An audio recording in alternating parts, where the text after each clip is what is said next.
I supported the CARES Act. It was the nation's initial response to the new virus. We didn't know what it was. The CARES Act was our effort to respond and to help American families and American employees remain financially stable while we endured the impact of this unknown virus. So here we are into year 4 of 2 weeks to flatten the curve, and is very well falls upon this committee under Republican majority to begin conducting meaningful oversight into the massive fraud that was no doubt staged to take place when you start rolling out programs with trillions of dollars. Some estimates as high as $7 trillion, the total economic commitment from the United States of America. American treasure, $7 trillion. That's 7,000 billion. It's 140 billion per sovereign state. There's an average of 62 counties per state. That's over $2 billion per county.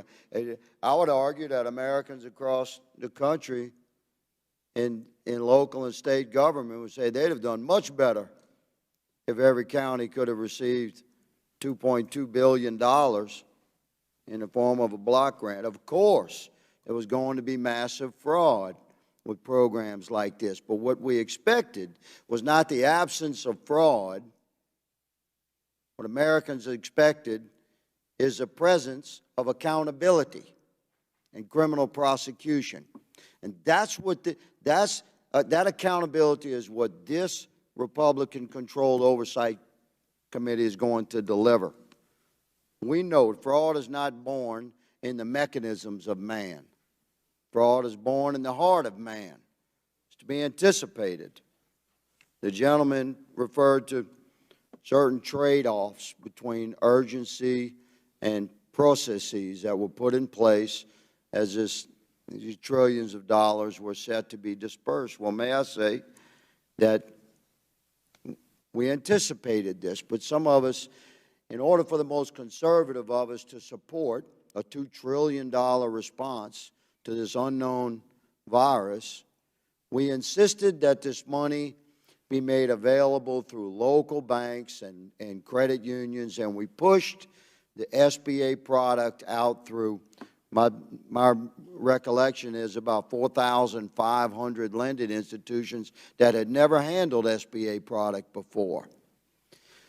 We wanted and we insisted that regular Americans would be able to communicate directly with the bankers they knew to access this assistance.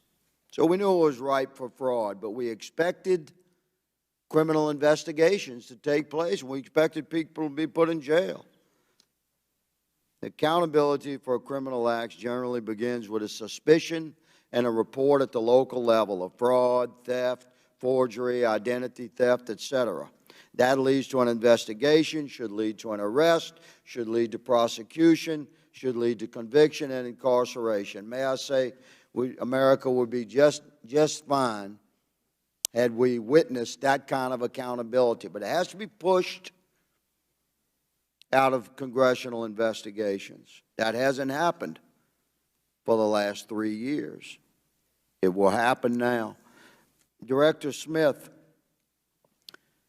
sir, specifically regarding investigations, that it's understandable that the most massive cases will be prioritized, millions and millions of dollars. But according to my research, the vast amount of fraud that we have witnessed is primarily from smaller cases, and I've been advised that they've gone ignored. Can you speak to that, sir? What are we doing at the federal level to assist local and state investigators to go after these smaller cases? Sir, as I mentioned before, we follow money, we follow evidence, and one of the things that I talked about in my opening was the Secret Service training state, local law enforcement professionals at our National Computer Forensics Institute. It's the ultimate teach a man to fish, if you will. We train thousands of state and local law enforcement professionals every year to be able to investigate cases locally. I was just down in the chairman's home state last week in Kentucky, talking to some of our cyber fraud task force partners, and they were actually briefing me on cases they were working at a local level that were focused on elder abuse and some pandemic-related fraud. So we are a federal law enforcement entity, but we do have a responsibility to help train, equip, and resource our local partners who help us in every aspect of our mission to be able to build their capacity locally.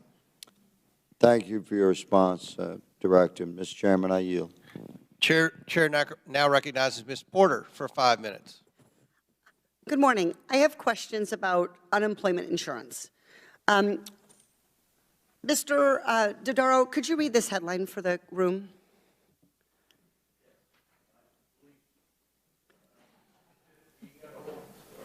Yeah. Could you hold your microphone on, sir? I'm sorry. California's EDD unemployment system disaster, predictable fiasco. Thank you. Mr. Horowitz, could you please, we're going to get everyone in on the fun. Mr. Horowitz, could you please read this headline? There is no way I can read this headline Okay, because I'll I read didn't it bring for my you. glasses with me. EDD's new software has thousands of defects, some critical. Mr. Smith, we'll see. Well, it's also an eye test in case you need to get a checkup. Can you read that for me, Mr. Smith? It says the North Carolina Unemployment Agency is a broken system. A broken system. North Carolina Unemployment Agency, a broken system. Mr. Horowitz, do these headlines seem familiar? Do they seem representative of the problems with unemployment system during the pandemic? They do. They do. Would it surprise you to know that all of these news stories are from 2013 and 2014, long before COVID-19 was a problem? Not at all. This has been an issue that GAO has spoken about for decades, maybe. I'm not sure if it's that long, but certainly we have as IGs as well. The unemployment insurance system needs to be fixed. I could not agree more. So let's talk about that and how we can fix it. What these headlines show, of course, is that, as you said, state unemployment agencies have long had problems getting help to people who need it and preventing our tax dollars from ending up in the wrong hands. When the pandemic first began, we needed to deliver relief quickly. But due to chronic underinvestment in technology and systems at states that administer programs, we saw the same problems with waste, fraud, and abuse that we've seen for decades under Democratic and Republican presidents in blue states and red states. Mr. Dodaro, I want to talk about the GAO's high-risk list. What is that? A high-risk list was originally created to identify for the Congress and the administration areas across federal government that we believe were highly susceptible to fraud, waste, abuse, and mismanagement, or in need of broad-based transformation as it evolved. Did GAO identify unemployment system UI as a high-risk program? Yes. When? In 2022. June of 2022. In June of 2022, the year before unemployment was added to the high-risk list, do you know what the rate was of overpayment for unemployment insurance?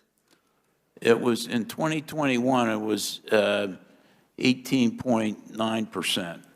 Great. And according to the Department of Labor, before you put it on the high-risk list, it was about 15%. In 2019, it was about 9.5%. In 2018, it was 12.1%. In fact, the overpayment rate has been over 10% for 14 of the last 18 years, according to the Department of Labor's OIG. When GAO announced that the unemployment system had been designated as high risk, you said, quote, GAO is concerned that many long-standing problems may go unaddressed. Do you remember saying that? I believe so, yes. Is that a little bit of an understatement at this point?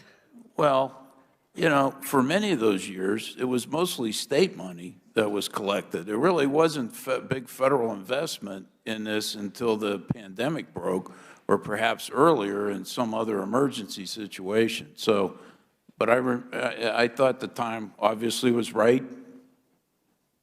Yeah, what the OIG has said is the UI program has experienced some of the highest improper payment rates across the federal government. So my question is, why don't we fix this? Well, I think it requires some leadership on the part of the Congress and the Labor Department. You know, like a lot of these programs that where the federal government's relying on the state and local governments, they give them a lot of discretion. And when times are good, unemployment's low, you know, they don't get a lot of attention until these problems come up. So here's how I think about this. When someone has a dollar and they lose a dime of it, they think, shucks. But when someone has $100 and they lose $10, they're like a little angry. And it just keeps going up, and now we're in the billions and trillions.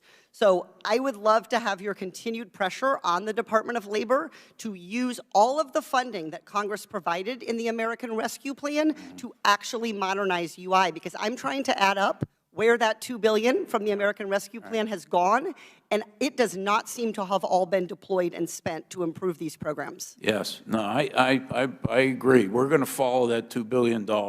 Also, I was in the Senate testifying last March with Michael Horowitz and the IG from the Labor Department. He mentioned the money that was given states after the Great Recession to reform the programs, and he mentioned some of that money went unused. No, it absolutely did. And Mr. Chair, if you'll indulge me for just 1 minute. Yeah. In California, after the American Recovery Act, they were given a $2 million grant to EDD to prevent fraud.